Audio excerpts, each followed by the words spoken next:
Тобыш Бәубек Айназар батыр Тасқынбайұлы 1786 жылы туылып 1870 жылы қайтыс болған екен. Ақкетік қаласы қазіргі Форт Шевченко маңында жолы жиегіндегі Айназар ата қорымы бар. Ол 18-19 ғасырлардан бері бар. Зираттың кіре берісінде шағын ғибадатхана, ағаш сары қадалған шағын тас төбешік тұр.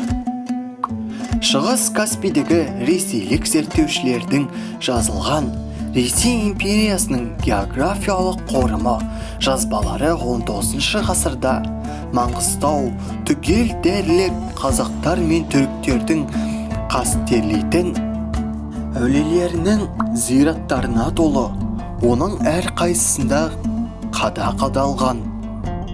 Осы Айназар атамыз бір жағынан батыр, 4 айдаһарды жеңген деген аңыз бар. Емші, қолбасшы. Осылайша Айназар ата туралы бір қысқаша мәлімет беріп өттім.